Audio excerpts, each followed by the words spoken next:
ನಿಖಿಲಾಘೌಘ ವಿನಾಶಕ ಪರಸೌಖ್ಯಪ್ರದ ದೃಷ್ಟೇ ಕರುಣಾಪೂರ್ಣ ವರಪ್ರದ ಚರಿತಂ ಜ್ಞಾಪಯ ಮೇತೆ.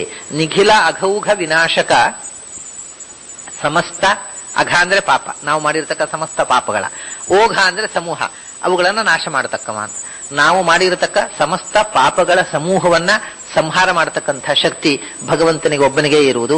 ಅದರಿಂದ ಅವನು ನಿಖಿಲ ಅಘೌಘ ವಿನಾಶಕ ಮತ್ತು ವಿನಾಶಕವಾದ ಒಂದೇ ಶಬ್ದ ನಿಖಿಲ ಅಘೌಘಗಳನ್ನ ಪರಿಹಾರ ಮಾಡತಕ್ಕಂಥದ್ದು ಮತ್ತು ಪರಸೌಖ್ಯಪ್ರದ, ಪರಸೌಖ್ಯ ಮುಕ್ತಿಯ ನಿತ್ಯರು ಆನಂದವನ್ನ ನಿಜಾನಂದವನ್ನ ಕೊಡತಕ್ಕಂಥದ್ದು ಯಾವುದು ಅಂದ್ರೆ ಭಗವಂತನ ಕೃಪಾದೃಷ್ಟಿಯಿಂದರು. ದೃಷ್ಟಿ ಅದು ನಿಖಿಲಾಘೌಘ ವಿನಾಶಕ, ಎಲ್ಲ ಪಾಪಗಳನ್ನ ಸಂಸಾರಕ್ಕೆ ಕಾರಣವಾದ ಸಮಸ್ತ ಪಾಪಗಳನ್ನ ನಾಶ ಮಾಡಿ ಪೂರ್ಣ ಆನಂದವನ್ನು, ಮೋಕ್ಷದ ಪೂರ್ಣಾನಂದವನ್ನು ಕೊಡತಕ್ಕ ದೃಷ್ಟಿ ಉಳ್ಳವನು ಭಗವಂತ. ಕಣ್ತೆರೆದು ನೋಡಿಬಿಟ್ರೆ ಸಾಕು ಎಲ್ಲ ಪಾಪಗಳು ಪರಿಹಾರ ಮತ್ತು ನಿತ್ಯಾನಂದದ ಆವಿರ್ಭಾವ ಅಂತ. ಪರಸೌಖ್ಯಪ್ರದ ದೃಷ್ಟೇ ಇದು ಒಂದು.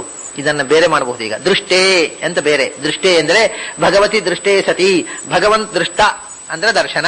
ಭಗವಂತನ ದರ್ಶನವಾದಾಗ, ಸಾಕ್ಷಾತ್ಕಾರವಾದಾಗ ಏನಾಗತ್ತೆ? ಅವನು ನಿಖಿಲಾಘೌಘ ವಿನಾಶಕ, ಸಮಸ್ತ ಪಾಪಗಳನ್ನು ಪರಿಹರಿಸುತ್ತಾನೆ ಮತ್ತು ಪರಸೌಖ್ಯಪ್ರದ ಪೂರ್ಣಾನಂದವನ್ನು ಕೊಡುತ್ತಾನೆ. ಯಾವಾಗ? ದೃಷ್ಟೇ ತಸ್ಮಿನ್ ದೃಷ್ಟೇ ಪರಾವರೇ ಭಿದ್ಯತೆ ಹೃದಯ ಗ್ರಂಥಿ ಛಿದ್ಯಂತೆ ಸರ್ವ ಸಂಶಯಾ ಕ್ಷೀಯಂತೆ ಚಾಸ್ಯ ಕರ್ಮಾಣಿ ತಸ್ಮಿನ್ ದೃಷ್ಟೇ ಅಖಿಲೆ ಪರಾವರೇ ದೃಷ್ಟೇ ಅನ್ನೋತಕ್ಕಂಥದ್ದು ವೇದದಲ್ಲಿ ಬಂದಿರತಕ್ಕಂಥದ್ದು. ಭಗವಂತನು ದೃಷ್ಟನಾದಾಗ, ಯಾರ ದರ್ಶನವಾದಾಗ ಎಲ್ಲ ಪಾಪಗಳು ಪರಿಹಾರವಾಗಿ ನಿತ್ಯಾನಂದ ಅಭಿವ್ಯಕ್ತವಾಗುತ್ತೋ ಅಂಥವನು ತ್ವಯಿ ದೃಷ್ಟೇ, ನಿನ್ನ ದರ್ಶನವಾದಾಗ ನೀನು ನಿಖಿಲಾಘೌಘ ವಿನಾಶಕ ಮತ್ತು ಪರಸೌಖ್ಯಪ್ರದ.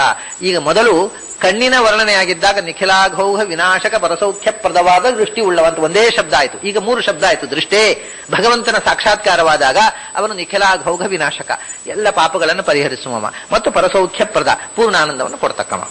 ಹೀಗೆ ಭಗವಂತನ ಪಾದದಿಂದ ಕಣ್ಣಿನ ತನಕ